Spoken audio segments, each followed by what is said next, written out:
अब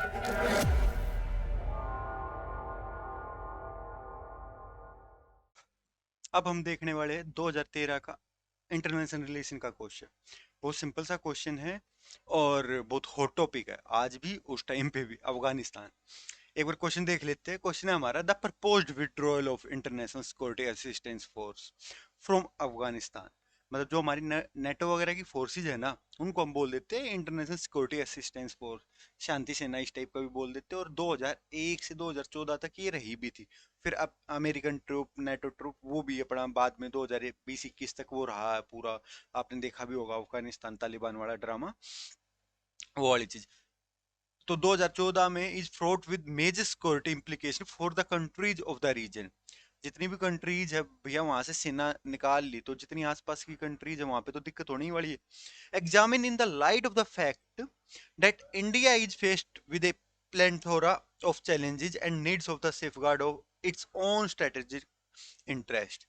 कि भैया इंडिया को, जो भी ये इंडिया की जो पोजीशन है वो देखनी पड़ेगी। हम जो भी ये पंगा हो रहा है ना, इसके रिलेटेड 2013 का क्वेश्चन है, उस टाइम की ये चीज है। तो उस टाइम पे तो यही पूछा जाएगा ना भैया, वहां से अगर हमने फोर्सेज वगैरह हटा दी तो फिर इस पे कितना असर रहने वाला है, इंडिया पे क्या असर पड़ेगा और रीजन पे क्या असर पड़ेगा। मतलब बेसिकली ये बता दिया, ये इतनी तो दे दी इसने स्टेटमेंट कि भैया बहुत असर पड़ेगा, पूरे रीजन पे ही पड़ेगा, बट इंडिया पे हमें असर निकालना है। Light of the fact that India India India पे है, तो मेन हमें क्या रखना है, इंडिया का। वैसे भी ना इंटरनेशनल रिलेशनशिप का कोई भी क्वेश्चन हो ना, तो एक चीज होती है कि इंडिया के रिस्पेक्ट में ही ज्यादा देखना होता है। ऐसे नहीं पूछेंगे भैया कि रसिया यूक्रेन की जो लड़ाई हो रही है तो उनका क्या सीन है ना, वो ये पूछेंगे इंडिया पे क्या इम्प्लीकेशन है। तो इस हिसाब से सोचना होता है। देखो वैसे ये टॉपिक हम जब इंडिया अफगानिस्तान रिलेशनशिप पढ़ते हैं ना, हमारा नेबर है अफगानिस्तान, तो जब हम ये पढ़ते हैं ना, बहुत इंपॉर्टेंट है, बर्निंग टॉपिक हमेशा से रहा है ये।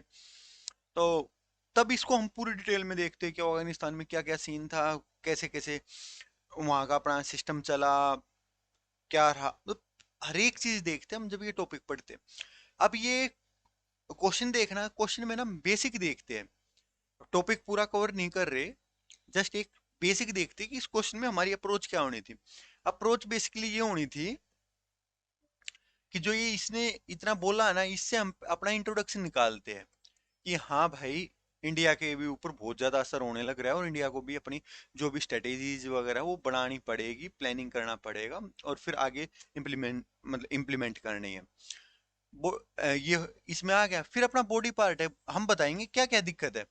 नॉर्मल सी चीज है, एक जस्ट पॉइंट बता रहा हूँ मैं आपको। अफगानिस्तान में है, इस्लामिक नेशन है। अब वहां पे अगर बाई चांस ये तालिबान या अपना रिलीजियस सरकार आती है, तो वो अलगाववादी टाइप का, तो वो क्या होगा कश्मीर वगैरह में या इंडिया में कहीं ना कहीं तो पंगे करेंगे ही, इस्लाम और ये वो। तो ये चीजें होने वाली, और पहले भी हुआ और आगे भी हुआ। हमें याद हो तो हमारा प्लान हाईजैक होके कहाँ गया था, कंधार गया था, अटल बिहारी वाजपेयी और वो पूरा सीन थे 1999, और पूरे मतलब पंगे रहे हैं। क्यों भाई, क्योंकि तालिबान इस्लामिक, तो ये पंगे रहने वाले हैं। उसके बाद हमारा तो जैसे पाकिस्तान है, पाकिस्तान उसको अपने इन्फ्लुएंस में लेके या चाइना अपने इन्फ्लुएंस में लेके वहां पे पंगे करवाने वाला है। फिर वहां का खुद का जो भी हमने इतना सारा इन्वेस्टमेंट कर रखा है, वहां का जो संसद हॉल है ना, वो भी हमने बनवा रखा है इंडिया ने। अगर उस टाइम तक बना नहीं था 2013-14 तक, बट मतलब कहने की बात ये है कि हमने बहुत ज्यादा इन्वेस्ट कर रखा है उधर। तो अगर बाई चांस कुछ दूसरे टाइप की गवर्नमेंट आती है, डेमोक्रेटिक नहीं होती, इस्लामिक और ये कई सारी अलगाववादी तालिबानी इस टाइप की आ रही है, तो इंडिया पे तो बहुत नेगेटिव ही असर पड़ने वाला है ना। तो उस हिसाब से प्लानिंग करनी पड़ेगी भैया, एग्जीक्यूट कैसे करे, क्या करे। देखो, एक चैलेंज नहीं है, जो आप यहाँ पे चैलेंज बताओगे ना, हमने क्या किया कि हमने चैलेंज बता दिया कि भाई हमें ये चैलेंज है, उसके बाद उसका सॉल्यूशन बता दो। जो भी आपके दिमाग में चैलेंजेस आ रहे हैं, उन चैलेंजेस की पांच छह चैलेंज बहुत ज्यादा हो जाने हैं, उसके बाद उनका ही सॉल्यूशन बता दिया। ये अपना बॉडी पार्ट हो गया। और कंक्लूजन में क्या होगा, कंक्लूजन में ये होगा कि जो भी आपने यहाँ से लेके यहाँ तक है ना, उसको ही सम अप कर दो, वे फोर टाइप का बना दो कि भैया हमें ऐसे ऐसा सोचना पड़ेगा, सारी परमुनेशन एंड कॉम्बिनेशन लगा के, कि हम कैसे इसको ठीक कर सकते हैं, कैसे इसको मतलब अपने स्ट्रेटेजिकली अपने फेवर में इस जो भी सिचुएशन है उसको मोल्ड कर सकते हैं, या इसको कैसे कैरी फॉरवर्ड कर सकते हैं।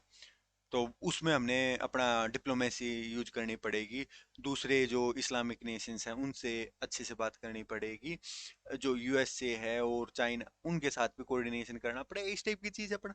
दो चार लाइन देखो, ये क्वेश्चन मोटा मोटा मैंने बता दिया है। इसका जो पूरा है ना, ये 9-10 पेज की है, इसमें पूरा लिख रखा है फोर से। 2021 में ये था, बहुत बर्निंग टॉपिक था, बहुत पंगे हुए थे। उसके बाद थोड़ा अफगान वॉर क्यों हुई थी, 9/11 का हमला हुआ था अपना अमेरिका पे, ट्विंस टावर अटैक। फिर उन्होंने ये बोला था कि भैया हम टेररिज्म को बिल्कुल खत्म कर देंगे। उसके बाद उन्होंने क्या किया, तालिबान के पीछे पड़ गए, अफगानिस्तान पे अटैक किया, नेटो वगैरह सब कुछ आ गया उधर, पंगे हुए क्रिएट, तो ये वाला था। उसके बाद उसके हमने ऑब्जेक्टिव वगैरह देख लिए थे कि हमें ऑब्जेक्टिव क्या देखना है, क्या करना है। अब इतने सारे चैलेंजिंग आ गए, बैलेंस डिप्लोमेसी और ये सब कुछ हमें करना पड़ेगा। और ये निकल के आपको क्या करना है, ये पीडीएफ पढ़ लेनी है। बेसिकली ये क्वेश्चन पे अगर आप पढ़ो या ना पढ़ो कोई जरूरी नहीं है, कोई भी जरूरी नहीं है। आप बस इंडिया और अफगानिस्तान का रिलेशन वाला जो टॉपिक है वो आपको कर लेना है। इंडिया अफगानिस्तान का जो रिलेशनशिप है वो टॉपिक आपको डीपली कवर कर लेना, उसमें ये सारी चीजें आ जानी है। तो ये जस्ट आइडिया लेना है कि भैया आज के करंट सिनेरियो पे कुछ चीजें हो रही है, तो आगे क्वेश्चन कैसे आ सकता है हमारे मेंस में, वो आपका आराम से हो जाएगा। ये इस क्वेश्चन के हिसाब से मैंने दे रखा है कंटेंट, बट नहीं भी पढ़ोगे चल जाएगा काम। पढ़ना ही है तो पीडीएफ आपको टेलीग्राम चैनल पे मिल जाएगी। टेलीग्राम चैनल का लिंक है वो आपको अपना डिस्क्रिप्शन पे मिल जाएगा। तो बेसिकली कहने की बात यह है कि इंडिया अफगानिस्तान बहुत बहुत इंपॉर्टेंट टॉपिक है, इसको एक बार कर लेना भाई, और आराम से सब हो जाएगा। ये टॉपिक भी और आगे भी इसके ऊपर और भी क्वेश्चन आ रखा है आगे चल के। तो अगर आपको एक या दो क्वेश्चन मिल रहा है एक ही देश के ऊपर, तो इम्पोर्टेंट ही है, आगे भी आ सकता है। इवन अगर मेंस में नहीं आ रहा, प्री में मिल जाएगा। अगर प्री में भी नहीं आ रहा तो इंटरव्यू वगैरह में कहीं ना कहीं, मतलब डायरेक्टली इनडायरेक्टली आपके परफॉर्मेंस को जरूर इफेक्ट करने वाला है ये। तो ये था आज का हमारा question. Enjoy the Joy of life, thank you from team Victo.